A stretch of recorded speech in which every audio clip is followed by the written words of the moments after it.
যে অনেক মহিলা এসে বলবে, ভাবি আপা কি বলবো, আর আপনার ভাই এত কেয়ারিং, কি যে যত্ন করে আমারে, আমার দিক খুব খেয়াল রাখে, একটু সমস্যা হতে দেয় না, বাইরে গেলে একটু পর পর ফোন দিয়ে মেসেজ দিয়ে খবর নেয়।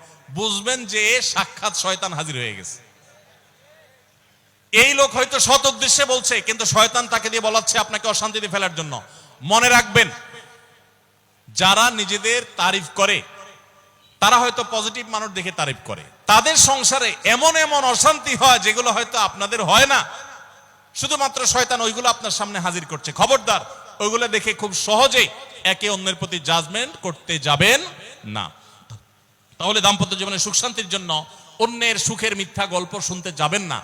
যদি সত্য গল্পও হয় তবুও মনে রাখবেন যে হয়তো সে একটা দিক তুলে ধরছে, তাদের আরো চ্যাপ্টার আছে সেটা তারা তুলে ধরছে না, তাদের চাইতে আমরা আলহামদুলিল্লাহ কম সুখে নেই।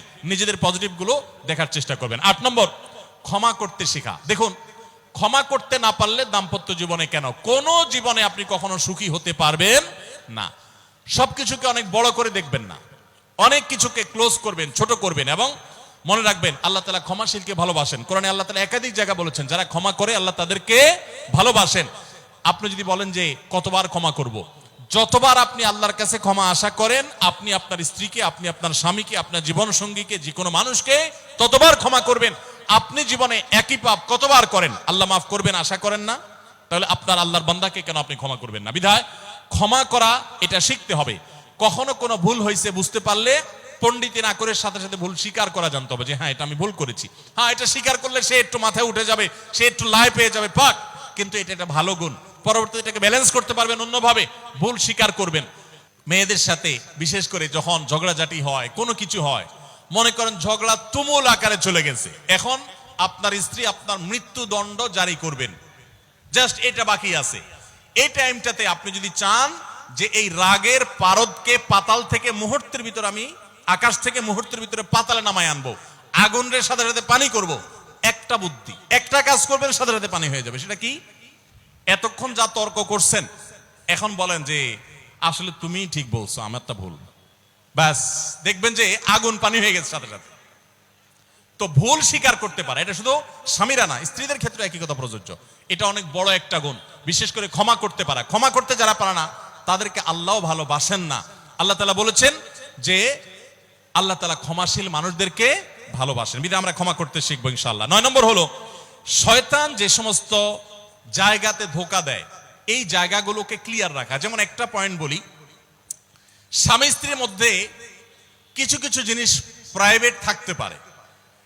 আপনার স্ত্রী আপনার শ্বশুর বাড়িতে ফোনে কথা বলেছে, কি বলেছে, আম্মা তোমার সাথে কি বলেছে, তোমার আব্বা কি বলেছে, তোমার ভাই কি বলেছে, ব্যক্তিগত বিষয়গুলো খুব বেশি খোঁচাখুচি করে জানতে যাবেন না। এগুলো জানতে গেলে অশান্তি হবে। এবং অনেক সময় দেখা যেতে পারে কোনো কিছু দেখে আপনার সন্দেহ হয়েছে, তাহলে এটা পেটের ভিতর রাখবেন না। আবার খারাপ ভাবে উপস্থাপন না করে সুন্দরভাবে উপস্থাপন করুন যে আমার কাছে এরকম মনে হয়েছে, তাতে সাময়িক ঝগড়া হোক, কিন্তু আপনি ক্লিয়ার হয়ে যাবেন এবং নিজেদের মধ্যে কোনো ঝামেলা থাকবে না।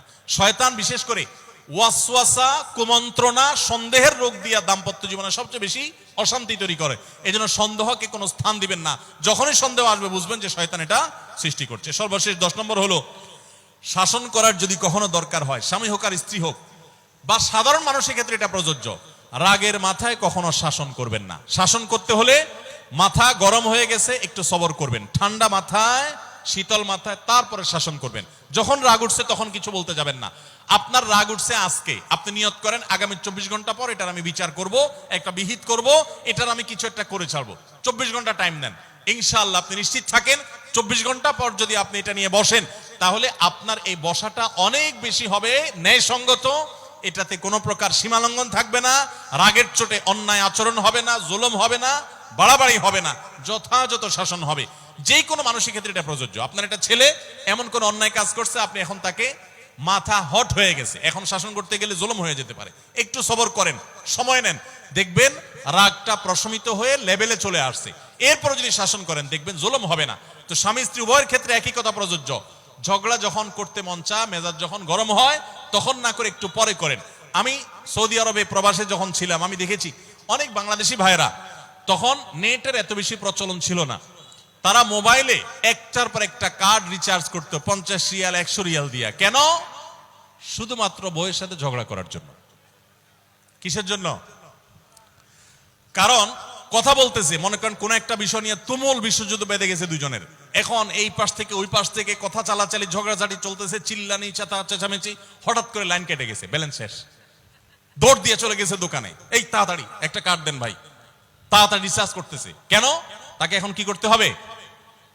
অসমাপ্ত ঝগড়ার সেকেন্ড ইনিংস শেষ করতে হবে। আবার কার্ড শেষ হয়ে যাচ্ছে, ইনিংস ঘোষণা হয়ে গেছে, আবার যায় সে কার্ড রিচার্জ করে থার্ড ইনিংসে ঝগড়া করছে। কত বড় বেকুব চিন্তা করে, কত বড় নির্বুদ্ধিতা।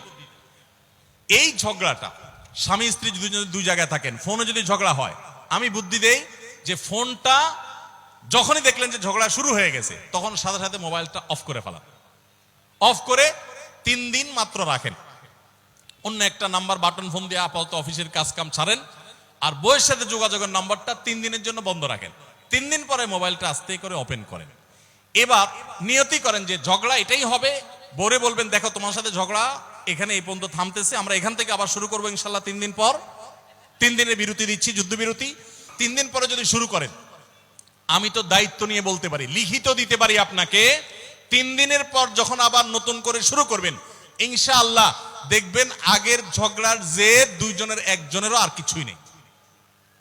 এখন বউরে যদি বলেন 3 দিন পরে ফোন দিয়ে বলেন হ্যাঁ বলো তুমি জানি কি বলতেছিলা, দেখবেন যে আর কথা খুঁজে পায় না। আর আপনিও যদি বলেন যে হ্যাঁ আমি জানি কি বলতেছিলাম, দেখবেন এখন ঝগড়া করে জুত পাবেন না, গিয়ার একেবারে নরমালে চলে আসছে। এই জন্য ভাইরা, রাগ যখন হয় ওই টাইমটাতে ঝগড়াঝাটি করতে হয় না, তাহলে সেক্ষেত্রে দাম্পত্য জীবনে অশান্তি থেকে অনেকখানি বাঁচা যায়। যে ঠিক আছে আমরা ঝগড়া করব, এ বিষয়ে আমরা এখন কথা বলবো না, কালকে কথা বলবো, একটু অপেক্ষা করেন, উভয়ের জন্য সেখানে কল্যাণ থাকবে। আস-সুন্নাহ ফাউন্ডেশন, উম্মার স্বার্থে সুন্নাহর সাথে।